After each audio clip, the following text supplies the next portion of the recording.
సిగాచి పరిశ్రమ వద్ద సహాయక చర్యలను మంత్రి దామోదర రాజనరసింహ పర్యవేక్షిస్తున్నారు. తాజా వివరాలు మా ప్రతినిధి రామకృష్ణ ప్రత్యక్ష ప్రసారం ద్వారా అందిస్తారు.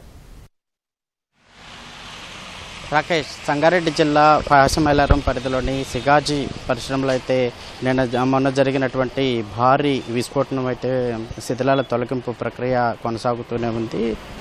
దాదాపు 4-5 ప్రొక్లైన్లు కావచ్చు, జేసీబీలు కావచ్చు సాయంతో ఈ శిథిలాల కొనసాగింపు అయితే కొనసాగుతూ ఉంది. అయితే ఉదయం ఈ మొత్తం కాడ ఈ పరిశ్రమకు సంబంధించినటువంటి శిథిలాల తొలగింపు కావచ్చు, అలాగే మనుషుల గుర్తింపు కావచ్చు మంత్రి దామోదర రాజనరసింహ స్వయంగా అక్కడే ఉండి పర్యవేక్షిస్తూ ఉన్నారు. ఇప్పటి వరకు ఆయన అధికారికంగా చెప్పిన లెక్క ప్రకారం 36 మంది కూడా దుర్మరణం చెందినట్టు కూడా చెబుతున్నారు. మరో 11 మంది కనిపించకుండా ఆచూకీ తెలియకుండా పోయారని చెప్పారు. అదేవిధంగా మరో 35 మంది వివిధ ఆసుపత్రుల్లో చికిత్స పొందుతూ ఉన్నారు.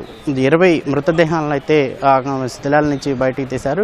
వీరందరినీ మృతదేహాలను కూడా సంగారెడ్డి జిల్లా పటాన్చేరు పరిధిలో ఉన్నటువంటి ప్రభుత్వ ఆసుపత్రిలో ఈ మార్చురీ ఏదైతే ఉందో దాంట్లో ఉంచినట్లు కూడా చెప్పారు.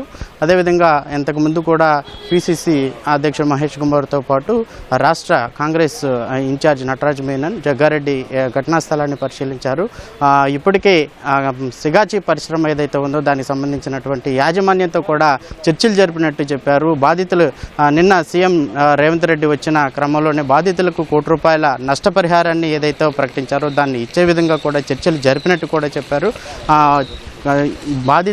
బాధితులకు అన్ని విధాలా అండగా ఉంటానని చెప్పి కూడా మంత్రి దామోదర రాజనరసింహ ప్రకటించారు. ఇంతకు ముందు కూడా సిగాచి యాజమాన్యం ఏదైతే ఉందో దాంతోనే చర్చలు జరిపించినట్లు కూడా ఆయన స్పష్టం చేసిన పరిస్థితి అయితే ఉంది.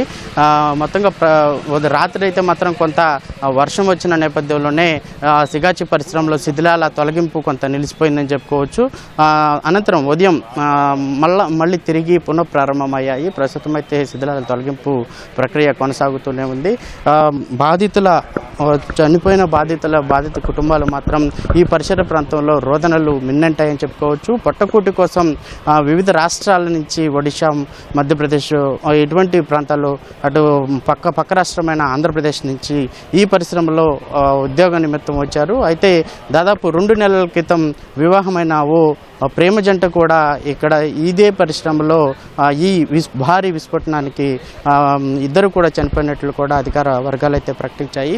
మొత్తంగా ఈ పరిశ్రమ చుట్టుపక్కల మాత్రం మృతి చెందిన కుటుంబ సభ్యులు రోదనలు అయితే మిన్నంటాయని చెప్పుకోవచ్చు. బాధిత కుటుంబాలు ఇంకా 11 మృతదేహాలకు సంబంధించిన పూర్తి వివరాలు బయటగా చెప్పకపోవడంతో తమ వారు ఏమయ్యారు, తమ వివరాలు చెప్పాలంటూ కూడా మంత్రి దామోదర రాజనరసింహానికి ఆయన వాహనం వస్తుంటే కొంత అడ్డగించారు. తమ వారి వివరాలు చెప్పాలని గట్టిగా నిలదీశారు. ఈ పరిస్థితుల నుంచి మంత్రి దామోదర రాజనరసింహ వారి బాధితులందరినీ కూడా తీసుకువెళ్ళి మొత్తం ఆయన లిస్టు ఒకటి ప్రిపేర్ చేశారు. దాంట్లో ఉన్న వాళ్ళ పేర్లు మొత్తం చూసి వాళ్ళకి స్పష్టం చేశారు. కానీ కనిపించకుండా పోయిన వారి ఆచూకీ కోసం అయితే ఇంకా చేస్తూ ఉన్నారు. 18 మందిని అయితే DNA టెస్టులు అయితే కొనసాగుతూ ఉన్నాయి. వారి కోసం వారి కుటుంబ సభ్యులకు బంధువులకు సంబంధించినటువంటి DNA రిపోర్టు కోసం రక్త నమూనాలు అయితే సేకరించారు. మరో 48 గంటల్లోగా వస్తాయని చెప్పి నిన్నైతే ప్రకటించారు. దాదాపు ఈరోజు మధ్యాహ్నం వరకు కూడా ఈ సహాయక చర్యలు కొనసాగుతాయి.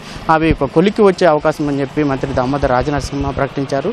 అయితే కొంత నిన్నటి నుంచి నిన్న మధ్యాహ్నానికి తమ వారు ఏమయ్యారని తెలుసుకునే ప్రయత్నం అయితే కుటుంబ సభ్యులు చేశారు. కానీ సహాయక చర్యలు పూర్తి స్థాయిలో జరగలేకపోవడం వలన కొంత అంతరాయం ఏర్పడిన నేపథ్యంలోనే వారికి బంధువులకైతే మాత్రం ఆచూకీ లభించక వారి రోదనలు మిన్నంటాయని చెప్పుకోవచ్చు.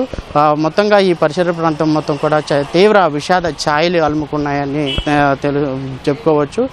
మొత్తంగా ఈ ప్రమాదం రాష్ట్ర చరిత్రలోనే అతి భారీ విస్ఫోటనంగా భావించుకోవచ్చు. మొత్తం 36 మంది కూడా ప్రాణాలు కోల్పోయిన సంఘటన అంతా మొత్తం దేశవ్యాప్తంగా ఒక తీవ్ర విషాదంలో నింపిందని చెప్పు. పరిసర ప్రాంతంలో ఇదే అతిపెద్ద భారీ ప్రమాదంగా కూడా తెలుస్తూ ఉంది. ఇప్పటికే ఉదయం అయితే మాత్రం శిథిలాలు తీస్తున్న కొద్దీ కొంత మంటలు వ్యాపించాయి, కొంచెం దట్టమైన పొగ వచ్చినట్లు కూడా తెలుస్తుంది.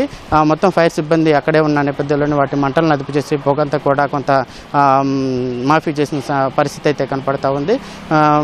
మరికొద్ది సేపట్లోనే ఈ శిథిలాలకు సంబంధించి పూర్తి డీటెయిల్స్ అయితే ఒక హెల్ప్ లైన్ కూడా ఏర్పాటు చేశారు. ఎవరైనా మిస్సింగ్ అయి ఉంటే వాళ్ళ దగ్గరికి వెళ్ళి సంబంధించినట్టు అధికారులను అడిగితే వారి వివరాలు కావచ్చు, అలాగే ఇక్కడ లభించినటువంటి ఫోటోలను కూడా చూపిస్తూ ఉన్నారు. తమ వారిని గుర్తుపట్టుంటే వారిని పూర్తి వివరాలు అందించడానికైతే సహాయకంగా సంబంధించిన కేంద్రం అయితే ఏర్పాటు చేశారు. మొత్తంగా 11 దొరికిన 20 మృతదేహాల్లో 11 మంది బాడీలను అయితే గుర్తించారు. వారికి కుటుంబ సభ్యులకైతే మాత్రం ఆ బాడీలను అప్పగించారు. ఇప్పటికే దాదాపు కొంతమందిని కూడా వారి స్వస్థలం అయితే ఏ రాష్ట్రం అయితే ఉందో అక్కడికైతే తరలించారు. ప్రభుత్వం తరపు నుంచి తక్షణ సాయంగా ₹1,00,000 అయితే ప్రకటించారు.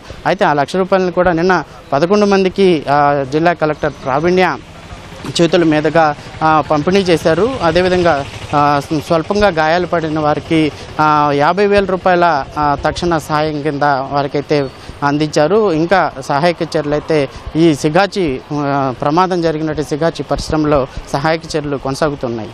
కెమెరామెన్ మొహమ్మద్తో రామకృష్ణ, ఈటీవీ న్యూస్, సంగారెడ్డి జిల్లా సిగాచి ఘటనా స్థలం నుంచి. ధన్యవాదాలు రామకృష్ణ.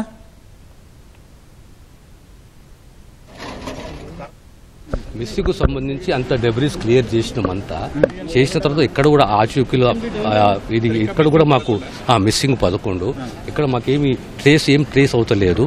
అయినా మా స్టేట్ డిజాస్టర్ ఫోర్సే కానీ అందరూ ఆ పనులనే ఉన్నారు. ఇంకోటి మా దగ్గర లిస్ట్ ఉన్నది 47 మంది అంత లిస్ట్ ఉన్నది. సో ఇక్కడ మనకు ఉన్నది 36 మంది మరణము, మిగతా ట్రీట్మెంటు, 11 మంది మిస్సింగ్. దాన్ని కూడా సాయంత్రం మధ్యాహ్నం వరకు ఒక కూలికి వస్తుందని చెప్పి నేను విశ్వసిస్తున్నాను. ఇంత పెద్ద ఇండస్ట్రియల్ ప్రమాదము జరగడం ఇది ప్రథమము. బాధితులు లోపలికి పోనీయట్లేదంటే కొంత లోపల ఇంకా మంటలు హాట్ ఉంది, మేము తిరగడమే కష్టమైంది. సో పోలీస్ డిపార్ట్మెంట్ వారి జాగ్రత్తలు వాళ్ళు తీసుకుంటా ఉన్నారు. ఇంకా కొన్ని బాడీస్ ను ట్రేస్ చేయాల్సిన అవసరం ఉన్నది. ఆ కార్యక్రమం లోపల సజావుగా జరుగుతూ ఉంది. ఇప్పుడు అందరినీ లోపల